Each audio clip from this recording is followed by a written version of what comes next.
I'm in my zone, on the road to the Super Bowl. Every game on the schedule crucial, it take a toll. It don't matter if we at home or on the road. You try to tackle, I'll truck a sucker and take it soul. I'm staring at 4th and goal, gotta find an open hole. A linebacker just close a hospital to go. So now I'm thinking my centers are all pro, so I trust he can make a walk for wherever the ball go. Tap the cue on the shoulder, that safety is coming over. I see that look in his eyes. If he slip, I'ma slide right under the tight end, curl over the right end. Long as the wide receiver block for me, I can jump right in. 5 seconds on the play clock. The crowd was loud, but they stopped. Now it's silent while they watch. The standoff in the red zone. All I see is red home. Watch me get this touchdown and this W and head home.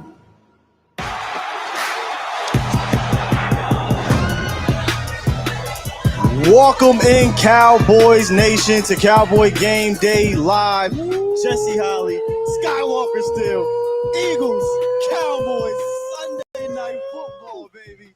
The energy, man. I haven't felt this type of energy since the playoffs last year at Texas Live. But we're here at Walk-Ons. Shouts out to Cowboys Experience, Triple Dog Irish Whiskey. It is... I love this energy. Yes. This is why we do the Game Day Live show, man, is to have this type of atmosphere where there's a whole bunch of Eagle fans over there, right? But they in Dallas, so there's a whole bunch of Cowboy fans in here as well, baby. For sure. How we feeling, though, Jesse? And I know you loving this energy, too. I love this energy. And I'm usually the calm one of the group. You're more the excitable one. Nah. I'm more the reserved one. You different. But when you come into the atmosphere, when I pulled up, I was like, oh, yeah. Okay, this is how we doing it tonight. And you walk in and the energy is bouncing off the walls. If you're not here in Arlington at Walk-Ons, you are missing out on an experience because they close the doors. They are closing the doors soon here. Yeah. Yeah, like that's how packed it is in here, man. And the energy is great. I love this. It gives me chills. Yeah. You know, I like to say it makes me football horny.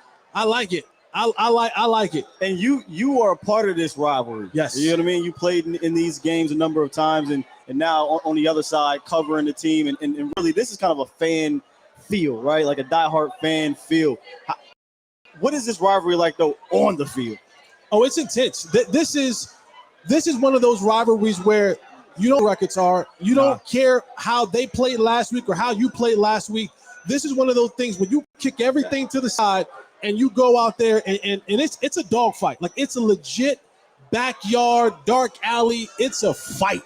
And especially when both teams are good, because I've been a part of it when one team has been good and the other team has been terrible on both sides of the ledger. But when you got good on good, great on great, the division is right in front of both of these teams. This is when it's kind of, to me, tonight is the game of the year.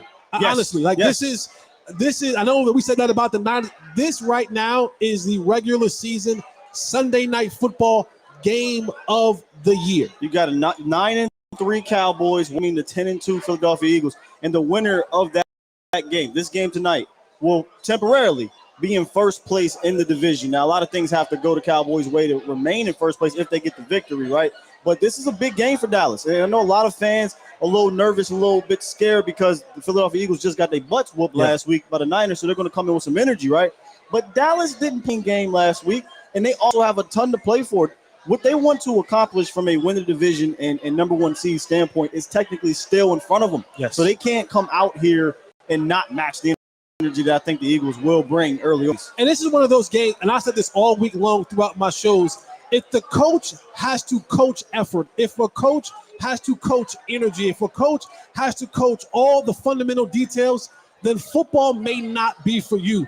This is the type of game, this is the type of week where you come in and you say, I am so focused, I am so locked in, because it's a matchup. And this is from both sides. Forget what happened last week on both ends. This is one of those games where I don't care how hurt I feel. I don't care how tired I feel. I don't care how sick I am. We got some players on the Cowboys out sick, and we'll get into that. I don't care about any of that. This is the part of the season where you have to be able to rely on your training, fall back on your training, but also you got to drop in. You know what I'm saying? You got to drop a pair. This is the game where you have to legitimately drop a pair and say, I don't care what happened before. Everything matters right now. You brought up coach, right? And for those who might have been under a rock or who just haven't heard, Coach McCarthy was suffering from acute appendicitis.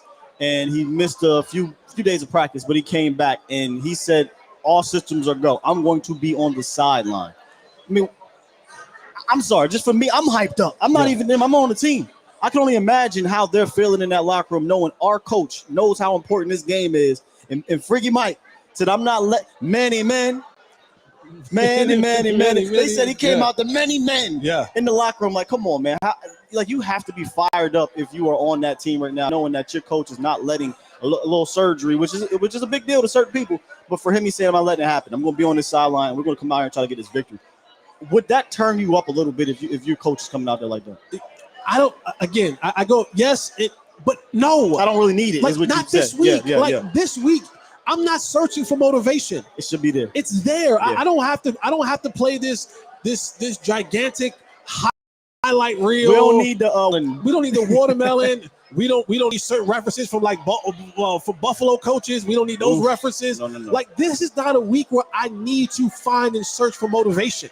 It's literally built in. Everything that you need, it has come equipped with saying, you play Philadelphia this week. Yeah. Like, so Freaky Mike being out and coming back, great. You know what I'm saying? Guys missing and coming back, great. Practice. When you're playing this type of game, it is built in. Yeah. It's if you ever played in your high school rivalry game, if you ever played in the college, you don't need much. That's the ops. Yeah. It's on site. It doesn't matter. The energy is that on site. So having Mike come back, it's great. It's awesome to have it there, but I don't know if it fuels the guys more than it needs. Like, there's no looking for motivation for this game. Not at all. Let's talk about some of the players that are going to be or not are going to be out there as the inactives, and it's nothing really new here. Yeah. Jalen Brooks, Deuce Vaughn, Awesome Richards. I'm sorry to the Igbenati family, but Noah inactive once again. I mean, until he's not. That's what we're going to call him. Until he's inactive. Yeah. Until he's active. Noah active. Noah active. There we go. Eric Scott's out. And then Trey Lance, of course, is the emergency quarterback. The big one, which I don't know if it's a big one because it wasn't like they were scared he wasn't going to play. But Micah Parsons apparently, got sick. The bug had been going around the Cowboys locker room. Came out that it's the flu, according to Tom Pelissero. So could we see the Micah Parsons flu game, baby? Can we see that? If he come out in Jordan 12s, that'll be sick. Hey, look, I don't know. I know Dak has the, Yeah, you gotta. I don't know what size shoe they wear, but I don't know if Micah do. I gotta go dig through Dak's shoe collection and be like, you got some 12s in there? Come on. You got them 12s in there? You got them 12s in here? If I was them, as soon as he get a sack or something or a couple of them things, throw the towel over him right on the sideline. You know how Scotty was going? Yeah. Scotty holding him up on the way out. We could potentially see a Micah Parsons Jordan flu game. Last time these two teams played, let's actually talk about, the Cowboys defense going up against that unit. Because the last time these two teams played, Micah had about a sack and a half or two. Mm-hmm. They were operating with a rookie left guard. Right guard. They were operating with the rookie right guard. And the Cowboys got some pressure on Jay. They actually banged him up a bit. Right, he was hurting with his knee at halftime. Wasn't sure what was going to happen. Yeah, it was. We were sitting here, or I think we were at home at the time, but we were like, "Hey, that's a big development. Let's follow this thing." But at the end of the day, it was three possessions, in my opinion, that really defined that game. The first possession for the Eagles coming out, they went down and scored a touchdown, right? And then right after that, they went down and scored. That's what really put that game, I don't want to say away, but it made the Cowboys have to play catch-up. Because remember, the Cowboys were up 14-17 at halftime, and then Philly came out, bing, bing, touchdown. If you look at the stats in that game, Jesse, it didn't seem like the Eagles just whooped on you because Jalen Hurts had about 200 yards. You held A.J. Brown to 60. You held Devontae to 50. If you would have told me we came out that game 60, 50 for A.J. Devontae, 200 for Jalen Hurts, and you held them dudes to 3.3 yards per carry on the ground, I would say dub. The Cowboys get the victory. Yeah. The difference, they had 3 opportunities to create a turnover, 0 for 3. Yep. They let the Eagles get down into the red zone. They scored every single time. Yep. I think that is the difference, and the Cowboys have to take advantage of opportunities if it's in front of them. Because, yes, I know they got whooped, but this is still they have dangerous weapons. Yeah, absolutely. Yeah. And they're adding a weapon back into the mix.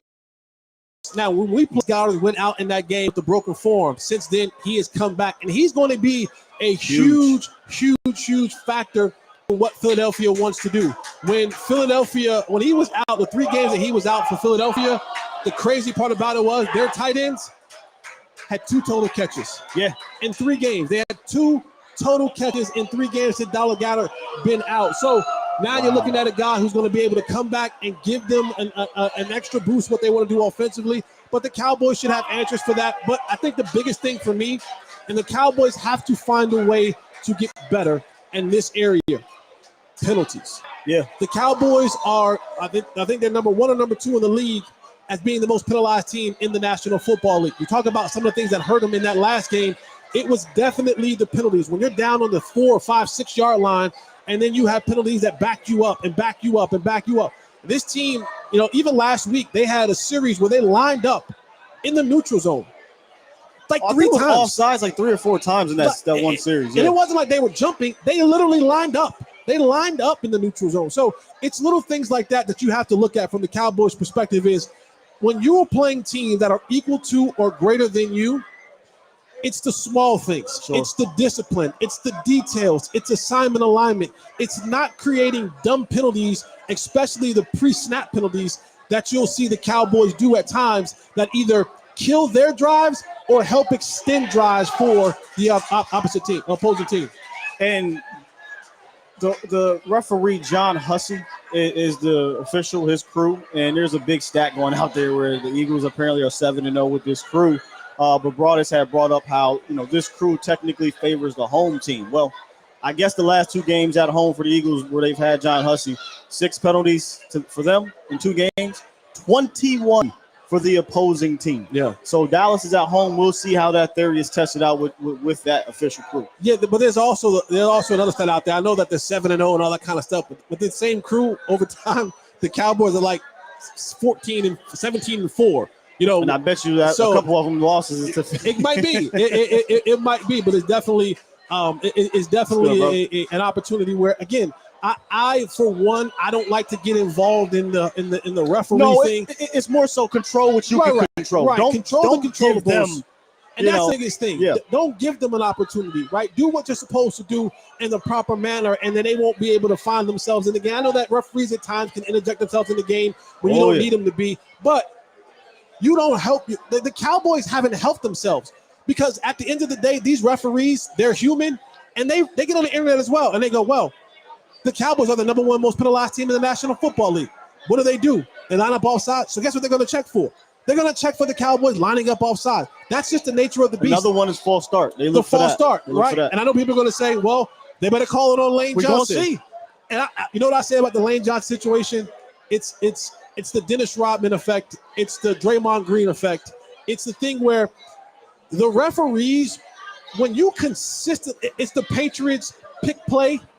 When you consistently do the same thing over and over and over, it looks normal. It looks normal and I know people say, well, that's not the rules, whatever. But Draymond isn't able to cuss, fuss, and fight and push it to the max before he gets a technical. Steph yells and get back. Whoa, little light-skinned dude. I shouldn't say that. I'm sorry, light-skinned people. I'm sorry, light-skinned folks. Man, we catch it straight. I'm sorry. I didn't mean it straight for the light-skins. Then he pointed at me here, little light-skinned. No, I'm light-skinned. But they get banged with the same size, man. I know we are. But that's the thing for Lane Johnson. It's something that he's consistently done, and so maybe they'll call it, maybe they won't call it. We'll see. We'll see. But if I'm Mike McCarthy, I'm going to them and I'm saying, hey, the right tackle. They've sent every team has probably done it. You can't rely on that. I'm putting it in their mind again, though. But what I'm going to go to them and say is, number 11 has been virtually unblockable. Yeah. Okay. There's no way in hell in 200 and something pass rush snaps he has 2 holdings. Yeah. For the love of me, please watch for that. That's all I'm asking. Please watch for that. But I want to go back a little bit because the referees, bro. We can't do nothing about that. I want to go back to the player you brought up, who I think is absolutely the X factor in this game, and that's Dallas Goedert. Dallas Goedert, this play right here, Jesse, the split zone read. The Cowboys have got with this specific play multiple times, whether it be with Goedert or whether it be with A.J. Brown. And that's that whole, it looks like the read option, but it's really a triple option situation where they can hand it off. Hurts can pull it and run, or Hurts can pull it and throw it. Yep. And Dallas has struggled with this specific play right here because they like to target the middle linebacker. They like to isolate Michael Parsons, to decide what they're going to do, or Jalen Hurts is going to do. And they, for whatever reason, they have had no answer for this. It's a basic, simple play, but they tested discipline. And we came up with this. I can't remember what game it was. Maybe it was the Niners. Edge, right? And one of the words in that, EDGE, the D was discipline. Yeah. I feel like Dallas is going to have to, if they can stay disciplined on these type of plays, because this is really what gets them. When it's 3rd and 9, when it's 2nd and long, this type of play really gets the Cowboys, and now they keep the chains moving. Next thing you know, this one. And when you watch this play right here, you're looking at you highlighted who? Marquise Bell, right? Who's a converted safety who's now playing linebacker. And here are some of the things when you're talking about the small, minute details of playing the position. Because now, as a linebacker, you're looking at keys. What are my keys telling me to do? Yes, I understand and know who I have in my defensive assignment, but I'm also responsible for keys. And that's the eye candy part of it. When I'm playing linebacker, I'm looking at those guards and those centers and saying, what does it look like they're doing? Does it look like they're run blocking? Does it look like they're pass blocking? So my eyes from a linebacker position in Marquise Bell, I check my keys first. Right? I know who I have, but I'm checking my keys. And when you watch Marquise Bell go through that play, what happens? His eyes stay with his keys a little bit too long, and Dallas Goedert never slows down. And he stops his feet. And he stops his feet because he goes, wait, is it a run? Because the keys say run. But out the backside, here comes Dallas Goedert, and he has a step and a half on him, and that's all you really need. In the National Football League, ladies and gentlemen, this is wide open, right? Like this is a wide open play. If I'm running and I have a step on you, that's wide open. And so when you see Marquise Bell look back inside because his keys say, well, I got to take the guard, but here's this guy coming. I'm on him, but Dallas Goedert never stops, and he gets an edge on him, and that's all you need. Dump the pass off to him. It's a big game for him. That's the play that he actually broke his forearm on and exited the game. So it's plays like that that you have to remember in the course of the game that I know what Marquise Bell is looking at. He's saying my keys tell me to look here first, defend here second. But that's the eye candy we talk about. It's putting the ball in there, letting you think we're going one way, coming out the back end for completion. And it's those type of plays in the game. When you go back and you look, you go, those are those 3 or 4 plays that we talked about that cost us the football game.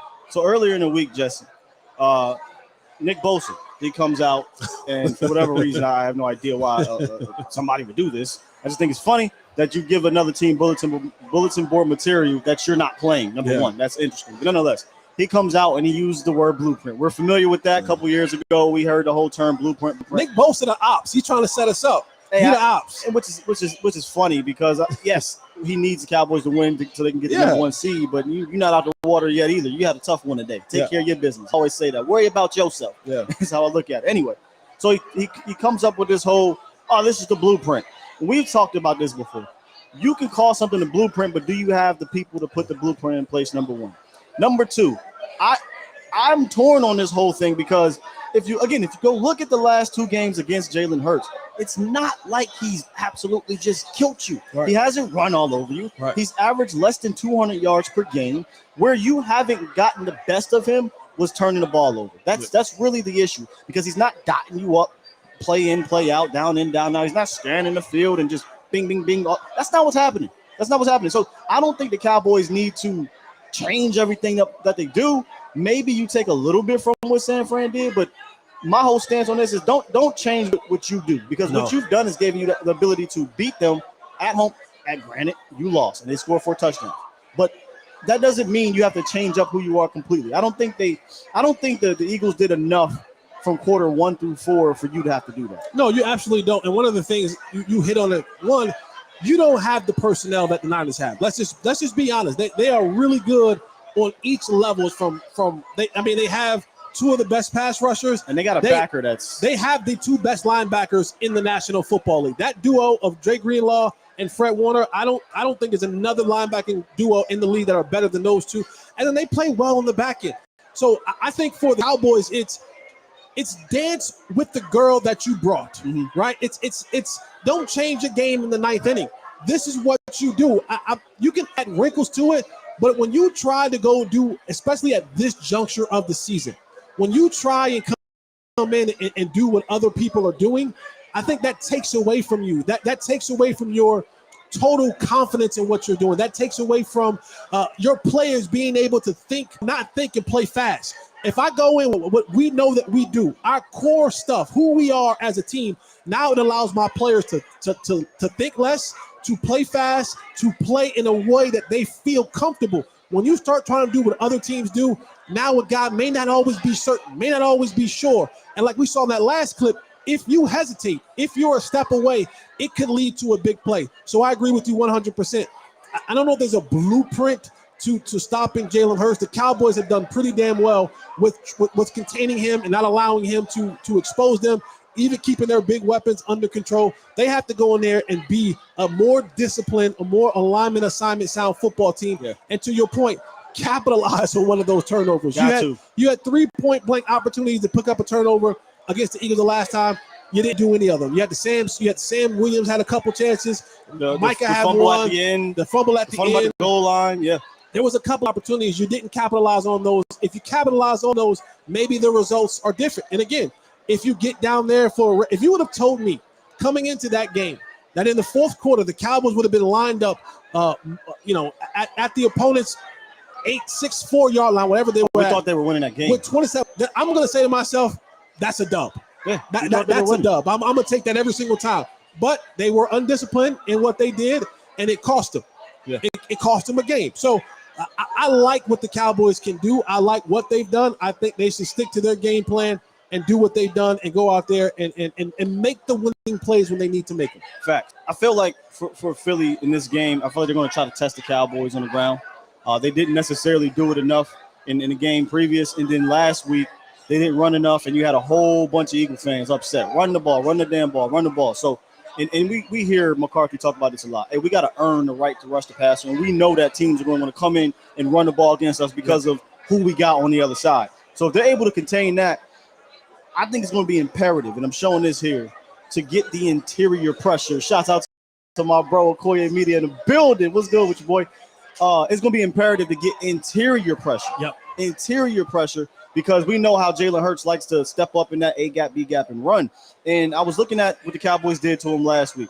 Some stunts work, that's fine. But I would like for just Micah to rush up the middle, Osa to get busy. They've got Cam Jurgens, and that's the guy circle right here. Cam Jurgens is returned. Mm-hmm. The last 2 games he's given up 9 pressures on the inside, and I understand the Niners are a good pass rush team, but guess what? The Dallas Cowboys are a good pass rush team too. I wonder if this could be a game. You don't have to get too cute, because if you try to get too cute, sometimes we've seen Dan Quinn go in some crazy wide 9, leave that middle open. I think Hurts will abandon everything and just run. So I feel like just let your guys battle, keep muddle rush, right? You probably heard that term, muddle rush, or where you're not allowing Jalen Hurts to just step up. Because if Hurts can start making plays on the run, then I think that's when you get in trouble, because maybe some big plays can be made down the field. But if you can flush him one way, cut the field in half, or you collapse the pocket from the interior, no quarterback can really deal with that down and down. Yeah, I like the idea of having that wide 9 look, because I think while Jason Kelce is and will probably be a future Hall of Fame center in the National Football League, he's long in the tooth. And when you got a guy like Micah Parsons standing over top of you with the 2-way go, and now those guards have to really, they have to really, stretch out to get those tackles blocked. I like that. I like that opportunity, and not every single down, but you can mix it up in some ways. This one, I like this opportunity, and you can shut it off, because look, right now you see Jalen Hurts. What happens? You shut off the edge of the field. Now he has to move out. He has to move out of the pocket, and I like this. I'm okay with Jalen Hurts doing this. Same. And now the biggest thing is this. Way we go back to details. If we're setting this up, what we cannot have is, if we're doing twist stunts, right, then that whoever has the containment, that's the one. You got to keep containment. That's what worries me. That's the thing. We can do this. The Cowboys can do this. All the opportunities are there. But dog it, you got to have your lane responsibilities. Have your lane integrity. Don't start peeking back there thinking, I could go underneath, and now he outruns you to the outside and picks up extra yards. If we're going to do this, then those guys who are stunting back outside must maintain outside leverage to keep him in the pocket, because he ain't running away from Micah. He just ain't. No. The cliche term, right, is the game's won in the trenches. Yep. So that's easy. If you win the trenches, you're usually going to win the game. However, Dallas almost won the game, and they lost the trenches. But what happened at the end? The trenches cost them. If they don't, it is going to be imperative for Deron Bland to bounce back. Yeah. They're going to try him. Philly came out the last game, and they were all hype. You saw the thing on the sideline. Double move me, double move him. I got him. Bland's got to be ready. I think what I watched, I think Gilly played very well against them last time. But Bland is going to have to be ready for the challenge because they're not going to back down from him. And this secondary is going to have to tackle well, obviously cover well, but be ready because this ain't outside. No elements are going to be in the way. They're going to be coming after the secondary, I think, Jesse, from start. Yeah, the one thing that the Philadelphia Eagles love to do, they love to lull you to sleep, right? They want to lull you to sleep. They're going to throw quick, short passes, get the slants to A.J. Brown. Find Dallas Goedert in the middle of the football field. Use Devontae Smith in some things. Swift, throw the ball to him. Screenplay. Because what they want to do is lull you to sleep. And that's when you start to commit yourself to the line of scrimmage. That's when you start to cheat up just a little bit. They want to run some hooks. They want to run some curls. They want to run some intermediate things. And just when you think we got them, just when you think I'm jumping this, just when you think I'm all over this route, that's when they go on top. And they're going to take a couple shots. They're going to take 3 or 4 shots down the football field. And they have a prolific receiver in A.J. Brown, who is big, strong, fast, kind of sort of like DJ Metcalf was last week for the Cowboys. But they're absolutely going to take their shots. They're absolutely going to take their chances down the football field. But what you can do to negate that is absolutely say, hey, if I go and pick one off, if I go out there and defend it well, then they'll be less hesitant to do so. But Deron Bland knows. He knows what's out there in him and the mark of a good player. If you want to find yourself in the conversation of the elites, not just a player having a good season, not a player just having a good run, but if you want to find yourself in the conversation with some good football players is, how can I bounce back after having a bad game? This is the National Football League, ladies and gentlemen. You're going to have a bad game. You're going to have a bad game where somebody cooks you. You're going to have a bad game where you play terrible. You're going to have a game where it looks like you may not belong in the league at all. What do you do on the rebound? Are you willing to put in the work to come back to do what you have to do to be successful? I think Deron Bland is built of that kind of makeup. We shall see tonight. Hey, we live here at Walk-Ons, and y'all can hear the energy right now. This is just the precursor to what's about to go down in here. The Philadelphia Eagle fans are in the building. Cowboy fans are in the building.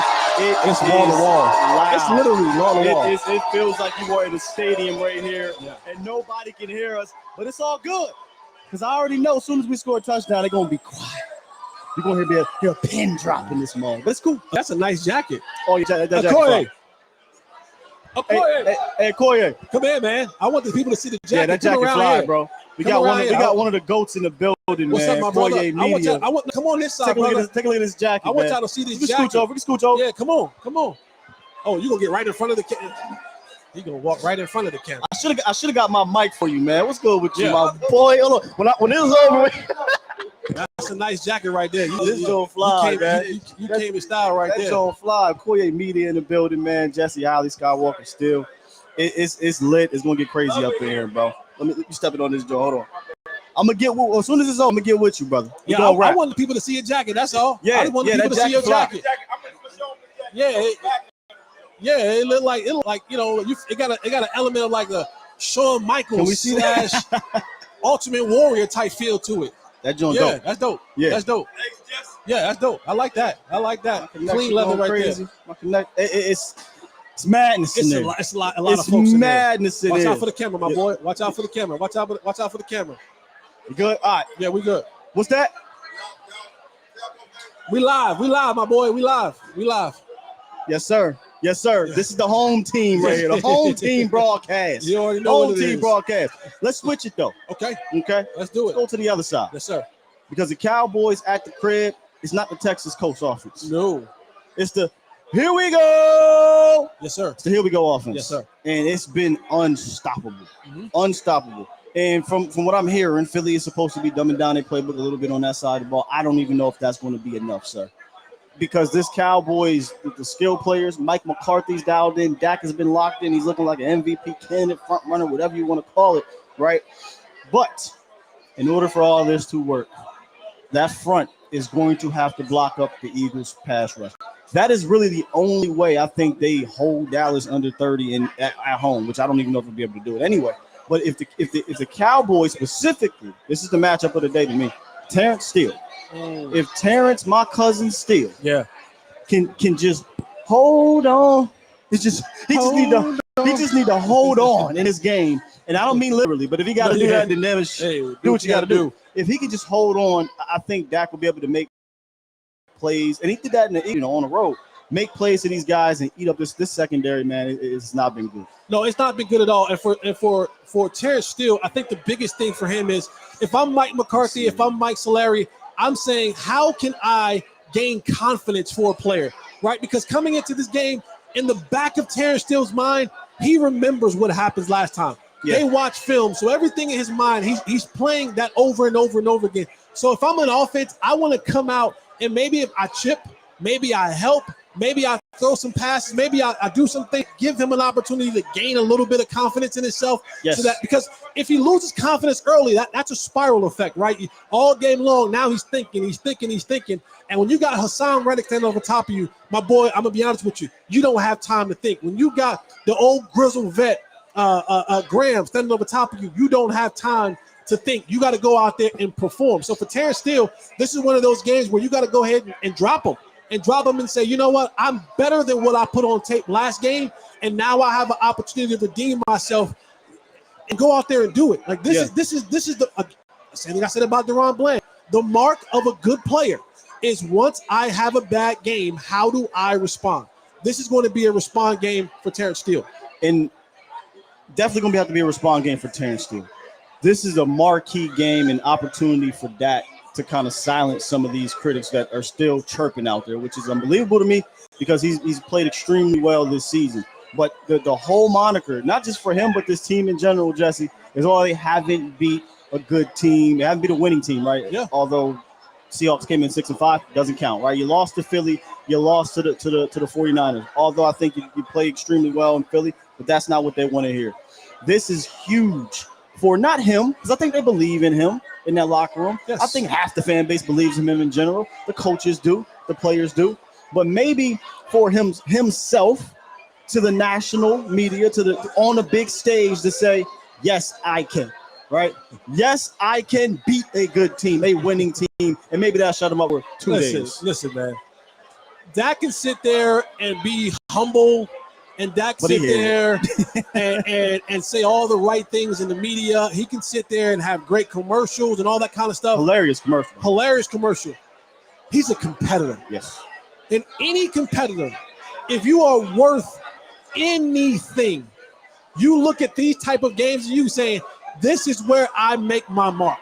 This is where I separate myself from being average to being really good, to being great, to being elite. Yes. That's a mindset. And if you don't have that mindset, you'll never be able to evolve into that place of the elite category. So I get that Dak will say all the right things in front of the camera, but I know he's saying some expletives behind the scenes and saying, I'm as good as these bleepity bleep bleep bleeps. I can do this, I can do that, and I can make myself amongst the greats. And how do you do that?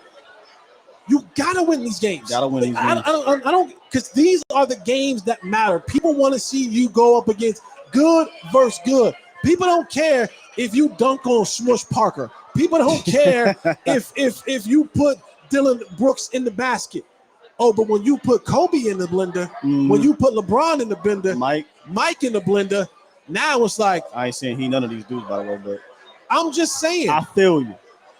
You gotta, if you want to be Mike, if you want to be in that category of, you got the mics on. You have to win this. You have to win this game. First of all, you have to do it in general just to stay in pace, right? But I don't think even if he wins this game, there's going to be much respect given. But it doesn't matter. Throughout history, if you were to get that type of respect, it's because you won these type of games. So it doesn't matter. You got to do it. And I think he's in prime position to do it. I know Shaq Leonard is supposed to get some tick today. He practiced like three different practices, and I guess he's ready to go out there. I don't know about you, but I don't view him as a pass, defender, right? But he is a veteran guy. He's better than the guys that they probably had there. But if it was up to me, I'd attack those guys. And one of the guys I would attack him with, Jake Ferguson. Jake Ferguson, to me, has brought an energy to the Cowboys that I don't necessarily know has quite been there. Notice I'm not calling him this player. But Dez Bryant had an energy on the field that was infectious. Yeah. And I'm not backing down type. And I get, Lamb comes, he does this whole little thing and he does all that. He ain't tucked his chain in. He ain't tucked his chain. He has to get the tuck today. He had to get a little tuck in today. But Jake, man, he kind of brings this nonsense dog. I'm in your face all day. Yeah. It doesn't matter what you do, what you say. I'm here. Energy and at the crib and Sunday Night Football, I think that's going to be huge because they're going to try to out physical you, and you need to bring that physicalness back to him. No, I think Jay is a catalyst to bring that energy.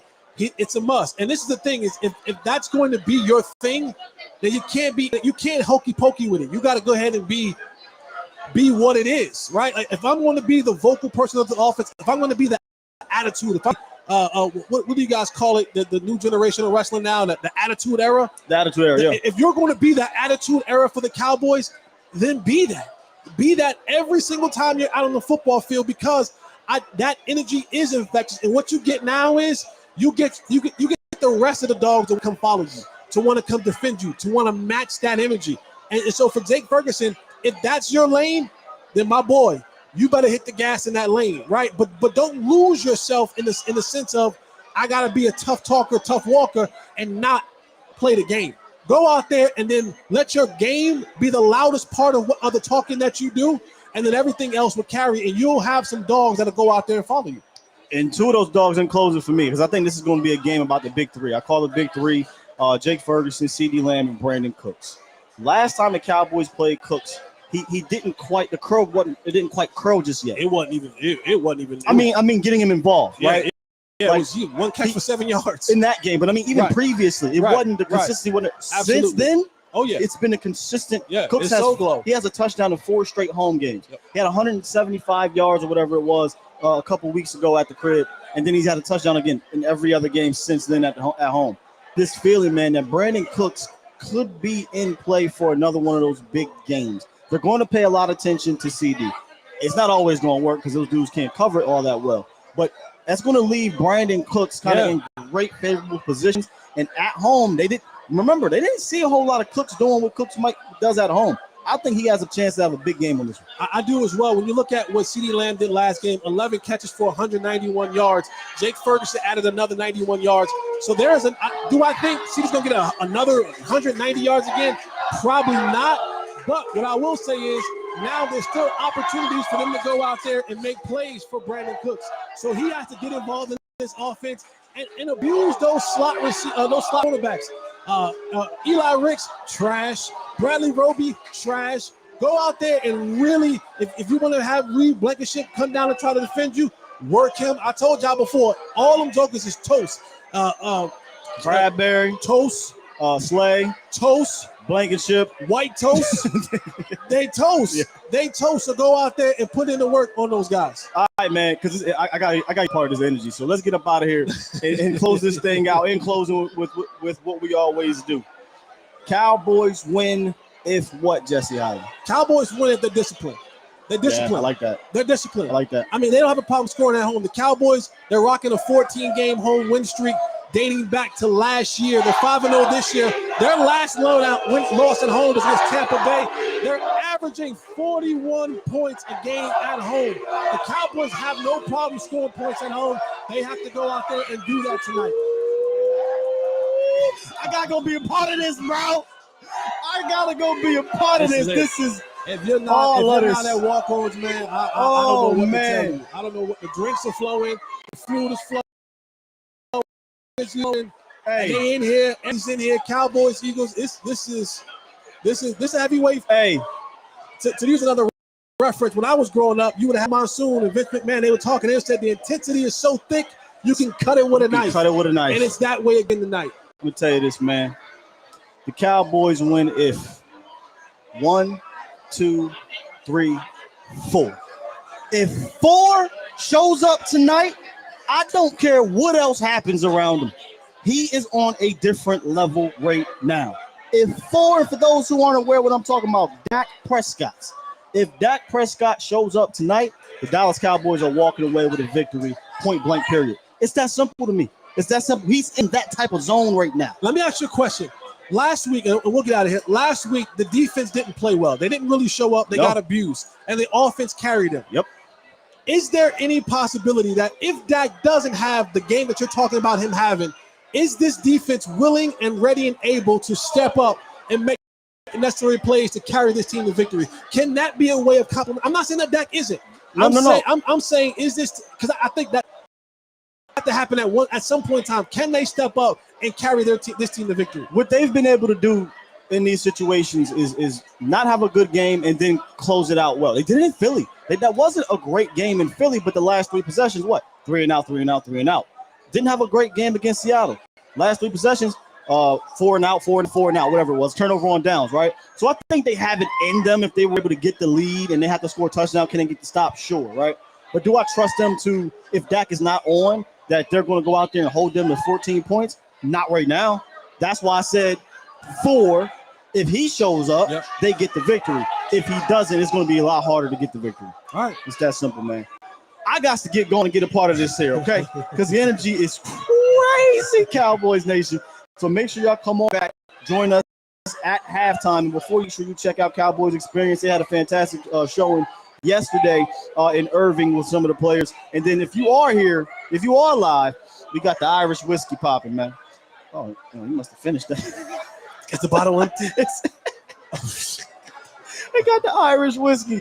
Come on through, get your shot at the bar with the bartenders, the wonderful bartenders. Make sure you tip your bartenders. Please do. Tip your bartenders. Tip your waiters. Tip everybody. It's going to be crazy up here. Not tip drill, but tip. I mean, if you want to. I'm probably going to be some tip drilling up here. Why not? Be some tip drilling. With that said, Cowboys Nation, and I'm talking to Cowboys Nation here. Yeah. Okay, I ain't talking to the other, I don't know what day is, the region. I'm talking to Cowboys Nation. Come on back at halftime. Jesse, Holley, Scott Walker still. We will be here covering what we've seen in that first 30 minutes. All right? Let's go. Let's do it, baby.